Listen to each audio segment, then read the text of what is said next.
Halo teman-teman, perkenalkan nama saya Aston Koper Sitanggang. Saya merupakan program studi manajemen Fakultas Bisnis dan Ilmu Sosial di salah satu universitas Jakarta Barat, yaitu Universitas Dian Nusantara.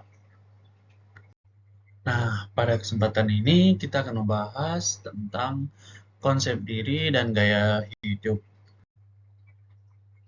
Konsep diri pada dasarnya merupakan suatu skema, yaitu pengetahuan yang terorganisasi mengenai sesuatu yang digunakan untuk menginterpretasi pengalaman. Ini menurut Sarlito pada tahun 2009, konsep diri dimiliki setiap individu terhadap produk yang akan dibeli. Konsep diri merupakan perasaan terhadap diri, gambaran, deskriptif, dan evaluatif mengenai kemampuan dan sifat seseorang. Konsep diri mempunyai arti sebagai suatu hasil penilaian individu terhadap dirinya yang diungkapkan dalam sikap-sikap yang dapat bersikap positif maupun negatif. Ini menurut Baron dan Brain pada tahun 2004. Pada kesempatan ini kita akan mengartikan konsep diri menurut para ahli. Yang pertama itu menurut para ahli Carl Rogers. Konsep diri adalah gambaran mental yang dimiliki individu tentang diri sendiri termasuk identitas, kepribadian, dan nilai-nilai.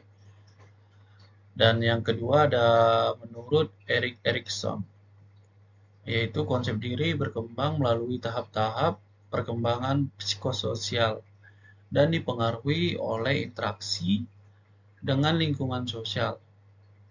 Dan yang ketiga ada menurut Albert Bandura, konsep diri terkait dengan efikasi diri atau self-efficacy, yaitu keyakinan individu tentang kemampuan mereka untuk mencapai tujuan. Nah, kita masuk ke dalam aspek dari konsep diri. Yang pertama itu ada identitas diri, yang dimana ini penjelasannya tentang bagaimana individu memandang diri sendiri sebagai individu yang unik.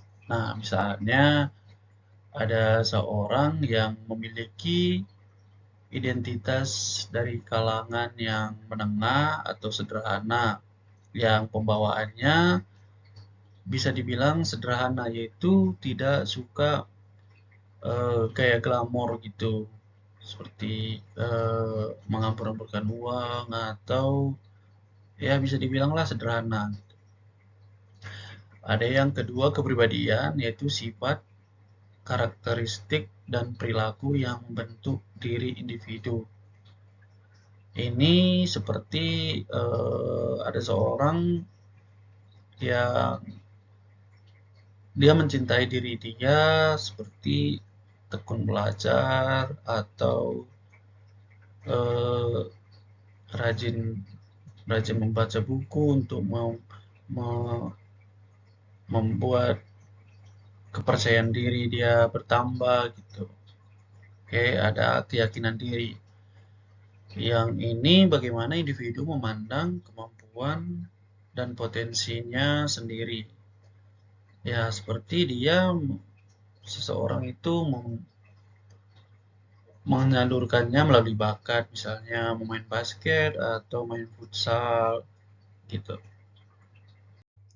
Ada dua faktor yang mempengaruhi kepribadian. Yang pertama itu adalah faktor keturunan, yang dimana faktor keturunan ini yang kita dapatkan dari ayah atau ibu atau orang tua kita, yang seperti kepribadian yang menurun dari seorang ayah atau juga lemah lembut dari sifat yang kita terima dari seorang ibu. Dan yang kedua yaitu faktor lingkungan. Ya, biasanya dari faktor lingkungan ini kita bisa melihat seberapa terpengaruh kepada sifat karakteristik kita juga. yang termasuk baik atau buruknya lingkungan dapat merusak atau mempengaruhi seseorang. Seperti jika kita berada di lingkungan yang negatif, besar kemungkinan kita akan menjadi negatif juga. Dan sebaliknya, jika kita berada di lingkungan yang positif, nah sudah pasti kita juga bakalan mendapatkan nilai positif juga dari faktor lingkungan itu. Gitu. Nah, gaya hidup ini adalah pola hidup seseorang di dunia yang diekspresikan dalam aktivitas, minat, dan opininya. Gaya hidup menggambarkan keseluruhan diri seseorang dalam berinteraksi dengan lingkungannya dan menggambarkannya seluruh pola seseorang dalam beraksi dan berinteraksi di masyarakat. Gaya hidup adalah fungsi dari karakteristik individu yang telah terbentuk melalui interaksi sosial. Secara sederhana, gaya hidup juga dapat diartikan sebagai cara yang ditempuh seseorang dalam menjalani hidupnya, yang meliputi aktivitas, minat, kesukaan atau ketidaksukaan, sikap konsumsi, dan harapan. Ada dua faktor-faktor yang mempengaruhi gaya hidup. Yang pertama, internal, yaitu berasal dari diri sendiri, seperti pengalaman yang dimana kita dapatkan dari pengalaman kita sendiri, seperti pengalaman sekolah, pengalaman eh, berlibur, atau apapun itu. Nah, ada yang kedua yaitu sikap. Sikap kita dapat mempengaruhi gaya hidup, seperti jika sikap kita disiplin, itu akan membuat efek yang positif kepada kita. Dan ada motif dan kepribadian. Dan ada yang kedua faktor yang mempengaruhi gaya hidup yaitu eksternal. Berbeda dengan faktor internal, ini malahan berasal dari keluarga, kelas sosial, dan kebudayaan. Misalnya dari keluarga, eh, kita sering diajarkan untuk menghemat, atau kita sering diajarkan untuk hidup sehat seperti olahraga dan lain-lainnya. Itu merupakan gaya hidup yang baik menurut saya. Dan gaya hidup berdasarkan kelas sosial, yaitu ya seperti kita di lingkungan sekolah sih. Kelas di kelas sosial ini mengajarkan kita di mana level kita sekarang dan apa yang harus kita lakukan gitu.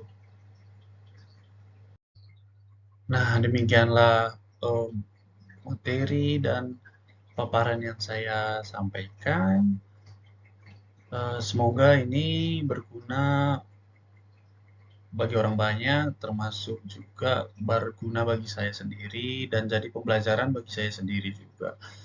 Sekian dan terima kasih.